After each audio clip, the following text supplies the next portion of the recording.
Thank you. Thank you, Polina. Thank you, Jun. Thank you, Pei Shan, for helping to set this up. Thank you all for being here today. And the latecomers as well. Thank you for coming in quietly. I want to start off today just to take a moment of silence for the victims of the Sichuan earthquake, and also for the victims of the Boston Marathon bombing.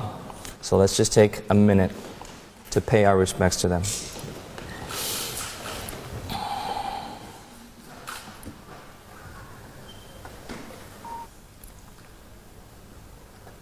Thank you.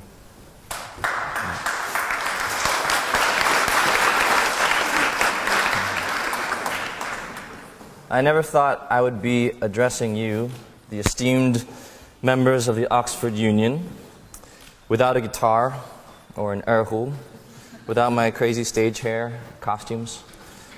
But I did perform at the O2 Arena in London last week. I'm not sure if any of you were able to make that, but in many ways that was similar to what I'm talking about today. That is, introducing Chinese pop music to you. See, I'm actually an ambassador for Chinese pop, whether I like it or not, both music and movies. And today, I'm here to give you the State of the Union address. It's not the Oxford Union, it's the Union of East and West. I want to frankly, openly, and honestly talk about how we've done a good job, or how we've done a bad job, of bringing Chinese pop to the West. And I also want to impress upon all of you here today the importance of that soft culture, that soft power exchange, and how each of us is involved in that exchange. Soft power, a term I'm sure you're all familiar with at this point, coined by Rhodes scholar and Oxford alum Joseph Nye, is defined as the ability to attract and persuade. Shashi Tharoor called it in a recent TED Talk, the ability for a culture to tell a compelling story and to influence others to fall in love with it. I like that definition. But I want to put it in collegiate terms for all you students in the audience. The way I see it, East and West are kind of like freshman roommates. You don't know a lot about each other, but suddenly you're living together in the same room. And each one is scared that the other is going to steal its shower time or wants to party when the other one wants to study. It has the potential to be absolute hell, doesn't it?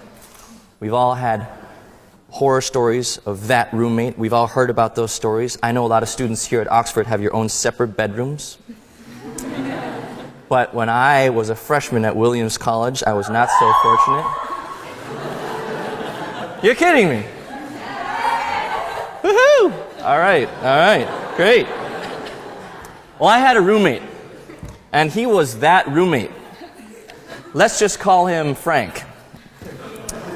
So, Frank was my roommate, and Frank liked nothing more than to smoke weed.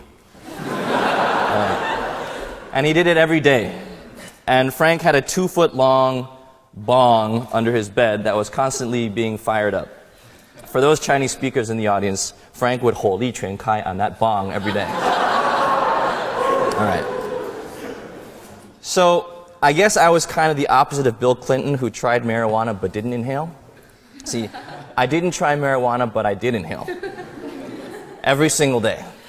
Secondhand. And strangely enough, every time I'd go into our bedroom, I'd mysteriously end up late for class. I don't know how that happened. It was like, dude, is it already 10 o'clock?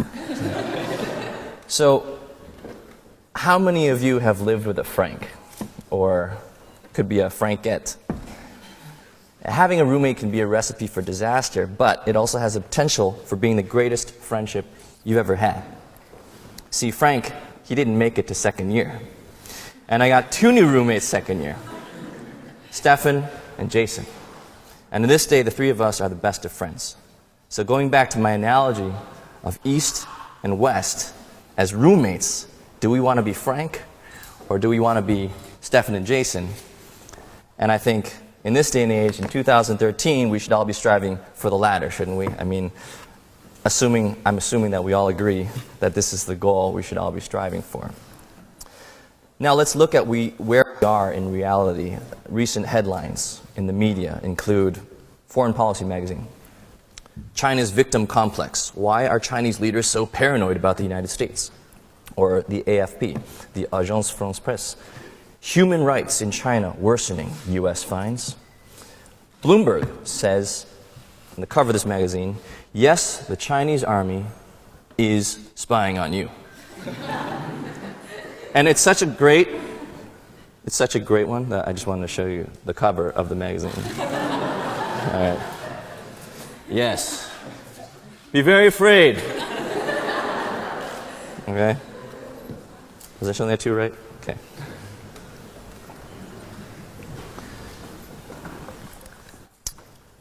So there's actually an extremely high amount of negativity, fear, and anxiety about China, Sinophobia, that I think is not just misinformed, but also misleading and ultimately dangerous. Very dangerous. And what about how Westerners are viewed by Chinese? Well, we have terms for Westerners, the most common of which are guai lo in Cantonese, which means the old devil. Lao Wai, meaning the old outsider in Mandarin. Ang Mo, which means the red-haired one in Taiwanese. The list goes on and on. So, are these roommates headed for a best friend relationship? I think we need a little help. And as China rises to be a global power, I think it's more important than ever for us to be discerning about what we believe, because after all, I think that's the purpose of higher education, and that's why we're all here, to be able to think for ourselves and make our own decisions. China's not just those headlines, the burgeoning economy or the unique politics. It's not just the world's factory or the next big superpower. It's so much more. 1 billion people with rich culture, amazing stories, and as a product of both of those cultures, I want to help foster understanding between the two and help create that incredible relationship. Because knowing both sides of the coin, I really think that there is a love story waiting to be told, waiting to unfold. And I'm only half joking when I say love story, because I believe it is the stories that will save us, will bring us together. And my thesis statement for today's talk is that the relationship between the East and West needs to be and can be fixed via pop culture. That's a big fat claim, and I'm going to try and back it up. Now, the UN Secretary General Ban Ki-moon said, there are no languages required in the musical world. That is the power of music. That is the power of the heart. Through this promotion of arts, we can better understand the culture and civilizations of other people. In this era of instability and intolerance, we need to promote better understanding through the power of music. Now, the UN Secretary General thinks we need more music, and I think he's right. Music and arts have always played a key role in my life in building relationships, replacing what once was ignorance, fear, and hatred with acceptance, friendship, and even love. So I have a strong case for promoting music between cultures because it happened to me early in life. I was born and raised in Rochester, New York. I barely spoke a word of Chinese. I didn't know the difference between Taiwan or Thailand. It's true. I was as American as apple pie. Until one day, on the 3rd grade playground, the inevitable finally happened. I got teased for being Chinese. Now, every kid gets teased or made fun of on the playground, but this was fundamentally different, and I knew it right then and there. This kid, let's call him Brian McElroy. He started making fun of me, saying, Chinese, Japanese, dirty knees, look at these. I can't believe you're laughing at that. That hurts. Okay, I'm just kidding. I can still remember how I felt. I felt ashamed. I felt embarrassed. But I laughed along with him, with everyone. And I didn't know what else to do. It was like having an out-of-body experience, as if I could laugh at that Chinese kid on the playground with all the other Americans because I was one of them. Right? Wrong. On many levels. And I was facing, for the first, but definitely not the last time, the harsh reality that I was a minority in Rochester, which in those days had an Asian population of 1%. And I was confused. I wanted to punch Brian. I wanted to hurt him for putting me in that situation. But he was faster than me and he was stronger than me and he would have kicked my butt, and we both knew that. So I just took it in. And I didn't tell anyone or share with anyone these feelings. I just held them in and I let them fester. And those feelings would surface in a strangely therapeutic way for me through music. And it was no coincidence that around that time I started getting good at the violin and the guitar and the drums. And I would soon discover that by playing music or singing, other kids would, for a brief moment, forget about my race or color and accept me, and then be able to see me for who I truly am. A human being who's emotional, spiritual, curious about the world, and has a need for love just like everyone else. And by the 6th grade, guess who asked me if I would be the drummer for his band? Brian McIlroy. And I said yes. And that's when we together formed our elementary school rock band called Nirvana. I'm not kidding, I was in a rock band called Nirvana before Kurt Cobain's Nirvana was ever known. So when Nirvana came out, Brian and I were like, hey, he's stealing our name. But really what attracted me to music at this young age was just this, and it's still what I love about music, is that it breaks down the walls between us and shows us so quickly the truth that we are much more alike than we are different. And then in high school, I learned that music wasn't just about connecting with others. Like Brian and I were connected through music. It was a powerful tool of influence and inspiration. Sam Nguyen was my high school janitor. He was an immigrant from Vietnam who barely spoke a word of English. Sam swept the floors and cleaned the bathrooms at our school for 20 years. And he never talked to the kids, and the kids never talked to Sam. But one day, before the opening night of our school's annual musical, he walked up to me holding a letter. And I was taken aback. I was thinking, why is Sam the janitor approaching me? And he gave me this letter that I've kept to this day. It was scrawled in a shaky hand, written in all capitals, and it read, "In all my years of working as a janitor at Sutherland, you're the first Asian boy to play the lead role. I'm going to bring my 6-year-old daughter to watch you perform tonight, because I want her to see that Asians can be inspiring." And that letter just floored me. I was 15 years old and I was absolutely stunned. That's the first time I realized how music was so important.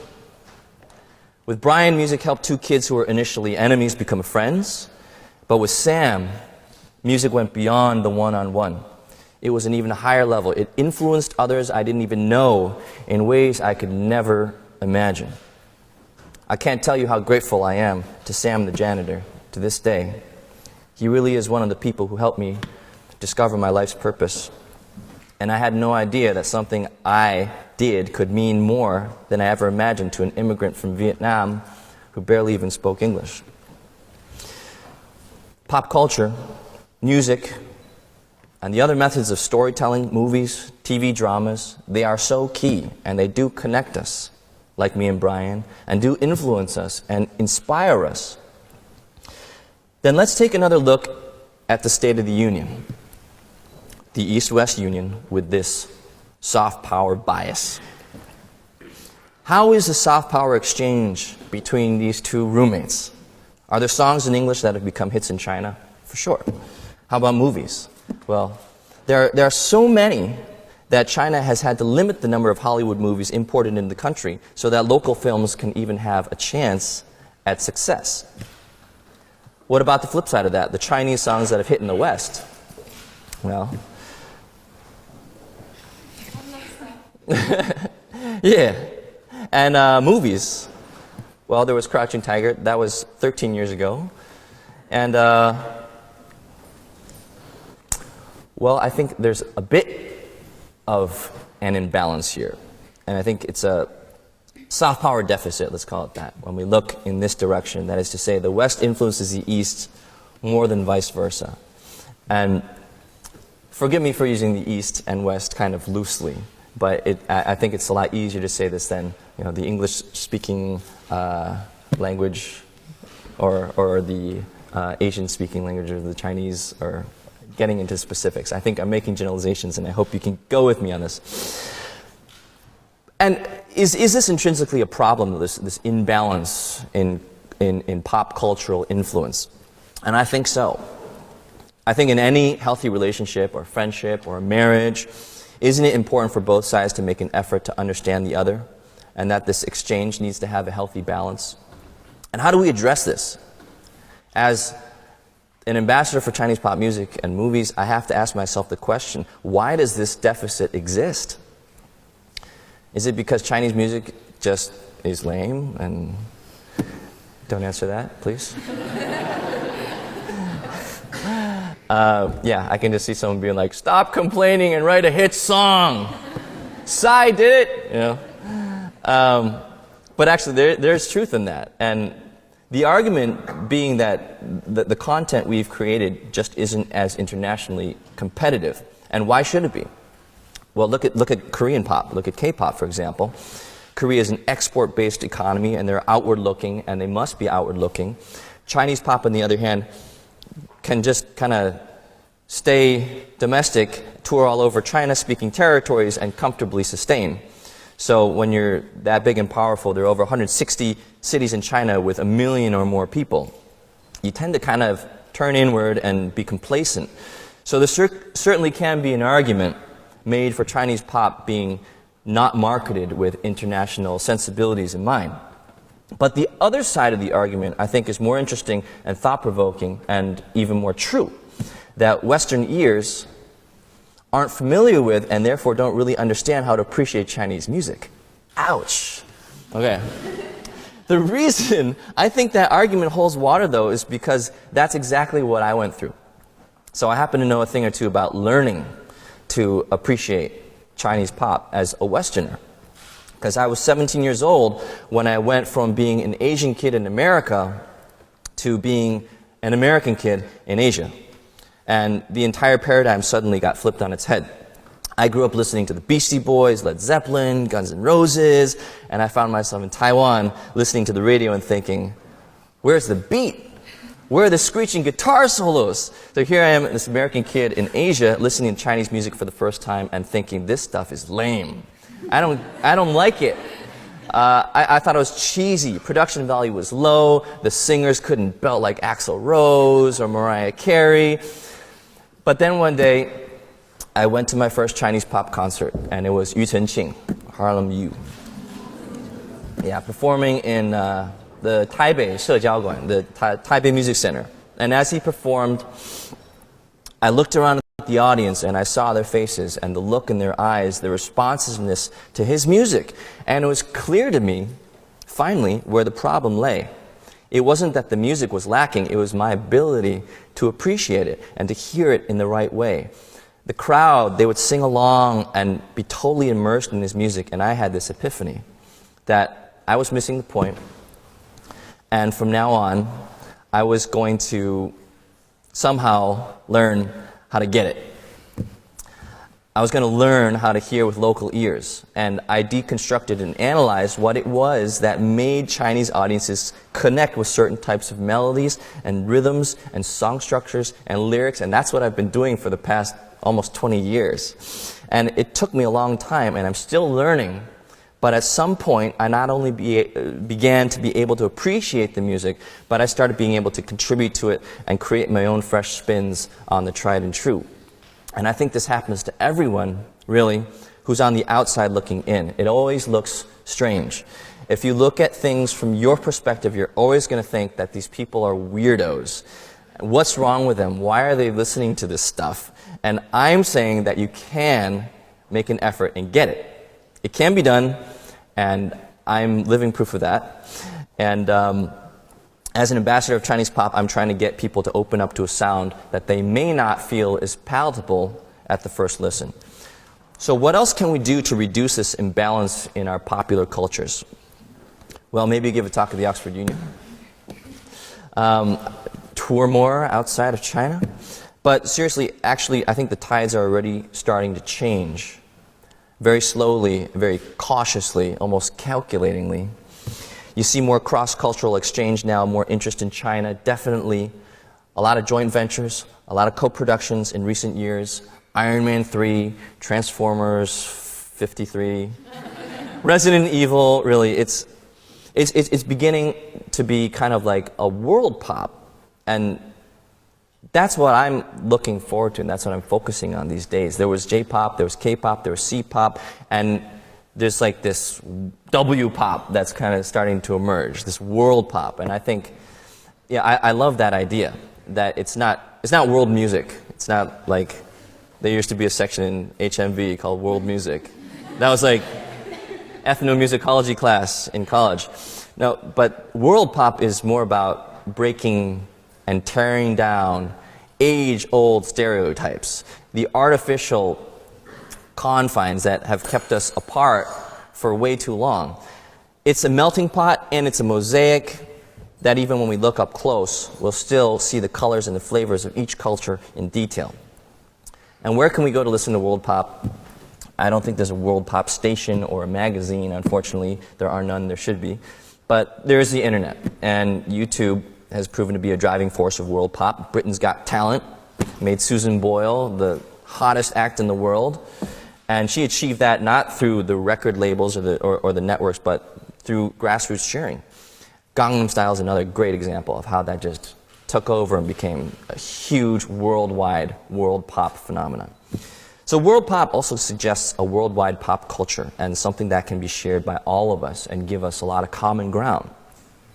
So today, what's my call to action? I want to help improve and promote the cultural exchange between the East and West, and I think I've made that clear, but how? I think you can all become pop singers, really. I think that's the answer. No, I'm just kidding. Unless that's what you really want to do. My call to action is this. Build and protect that roommate relationship between the East and West. Value this relationship and take ownership of it. Don't come to Oxford as an exchange student from Taiwan and only hang out with other Chinese students. Why would you do that? You could do that back in Wuhan or Nanjing or wherever you came from. Don't buy into the headlines or the stereotypes or into the hyper-nationalism. Think for yourselves. And this goes for the East and the West, both. Get to know one another and think for yourselves and don't believe the hype. For a moment, if we could just disregard the government and what the media is saying, just for the sake of argument, with our own tools of critical thinking, can we build relationships that actually see one another as individual human beings and not faceless members of a particular ethnicity or nationality? Of course we can do that. And that's the goal and dream, I think, of the romantic artist and the musician. I think it's always been that. And that's what I wish for. And that's what makes music and art so powerful and so true. It breaks down instantly, disintegrates all the artificial barriers that we've created between each other, government, nationality, black, brown, yellow, white, whatever color you are, and shows each other our hearts, our fears, our hopes, and our dreams. And it turns out, in the end, that the East isn't that far after all. And the West, well, the West ain't so wild. And through understanding each other's popular cultures, we gain insight into each other's hearts and true selves. And for those of you who are just beginning that journey to the West and East, I want to invite you today on this amazing journey with me. And I, as an experienced traveler on this road, on the West to East road, I prepared a mixtape for all of you today of 10 songs that I love. Here they are. That's a C-pop mixtape that you can check out. I was going to burn you all CDs, but my publicist reminded me lovingly that that would be illegal. So, and because I'm a professional recording artist, I shouldn't do that. But actually the link works out nicely because you get to see the music videos as well on a lot of these songs. And these guys, these 10 songs are songs that I love, and 10 different Chinese artists to start you off on getting to know and love Chinese pop. And I think these guys are awesome, and I hope you do too. And I just want to wrap up saying that being here in the Oxford campus really makes me nostalgic for my days at Williams. And when I look back on those 4 years, some of my fondest memories are spending time with my roommates, Stefan Papiano and Jason Price. And in fact, Jason is here in the audience today and made this special trip from London just to see me. And I suppose in the beginning we were strangers who didn't know much about the other. And sometimes we did compete for the shower, and there were times when we did intrude on each other's privacy. But I always loved listening to Stefan's stories about growing up in a Greek family and his opinions on what authentic Greek food really was. Or Jason's stories about wanting to make violins and to live in Cremona, Italy, like Antonio Stradivari. And he did do that.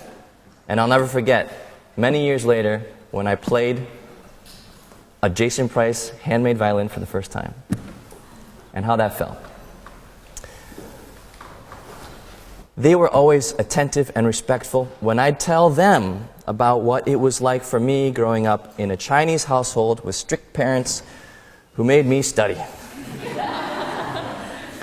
So we shared stories, but the strongest bonds between us were formed just sitting around and listening to music together. And I really do see that as a model for East and West. So that's why I want to share Chinese music with you today, because it's the best way I know how to create the lasting friendships that transcend all barriers and allow us to know each other truly, authentically, and just as we are. Thank you.